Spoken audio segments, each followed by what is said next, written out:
आप सभी गया के बारे में तो जानते ही होंगे। बिहार की राजधानी पटना से करीब 104 किलोमीटर की दूरी पर बसा है गया जिला। धार्मिक दृष्टि से गया न सिर्फ हिंदुओं के लिए बल्कि बौद्ध धर्म मानने वालों के लिए भी आदरणीय है। बुद्ध धर्म के अनुयायी इसे महात्मा बुद्ध का ज्ञान क्षेत्र मानते हैं, जबकि हिंदू गया को मुक्ति क्षेत्र और मोक्ष प्राप्ति का स्थान मानते हैं।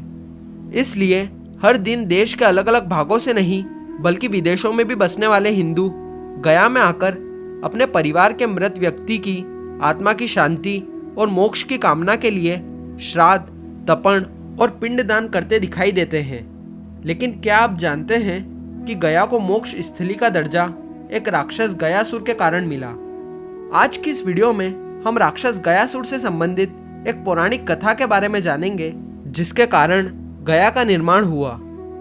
नमस्ते मित्रों, स्वागत है आपका हमारे इस चैनल हिंदू माइथोलॉजी में। कथा के अनुसार ब्रह्मा जी जब सृष्टि की रचना कर रहे थे, उस समय उनसे असुर कुल में गया नामक असुर की रचना हो गई।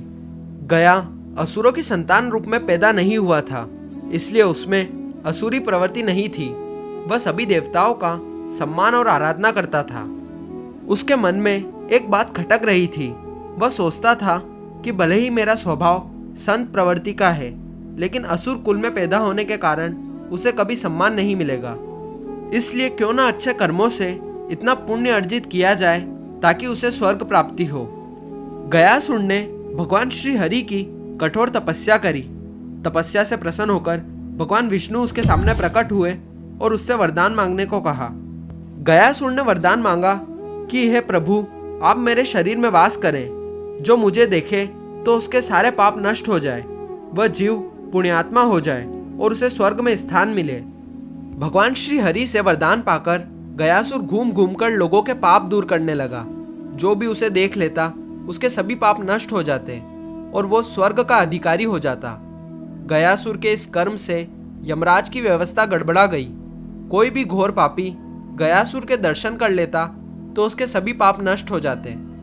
यमराज ने ब्रह्मा जी से कहा कि अगर गयासुर को अभी न रोका गया तो आपका यह विधान समाप्त हो जाएगा, जिसमें आपने सभी को उनके कर्मों के अनुसार फल भोगने की व्यवस्था दी है।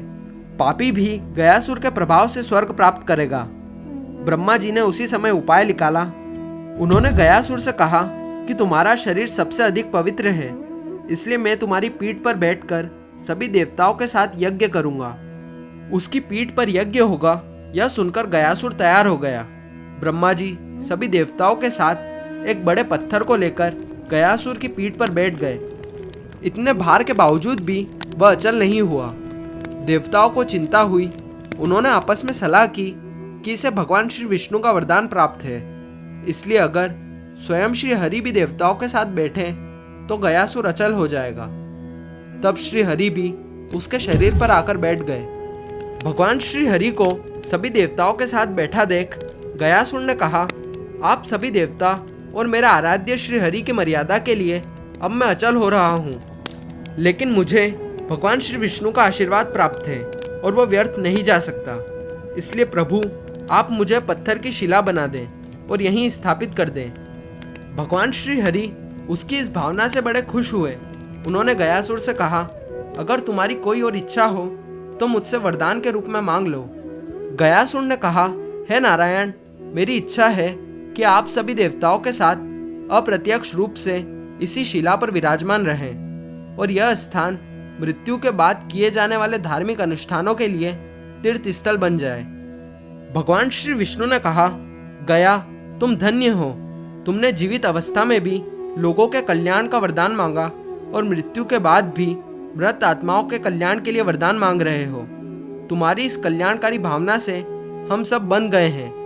तब भगवान विष्णु ने आशीर्वाद दिया कि जहाँ गया स्थापित हुआ वहाँ पितरों के श्राद्ध, तर्पण आदि करने से मृत आत्माओं को पीड़ा से मुक्ति मिलेगी और इस क्षेत्र का नाम गयासुर के अर्धभाग गया नाम से तीर्थ रूप में विख्यात होगा।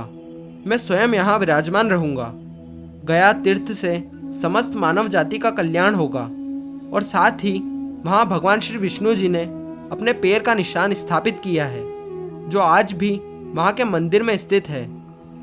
आपको ये वीडियो कैसी लगी कमेंट सेक्शन में ज़रूर बताएं। और अगर ये वीडियो पसंद आई हो तो इसे लाइक करें और हमारे चैनल को सब्सक्राइब करें। मिलते हैं अगली वीडियो में।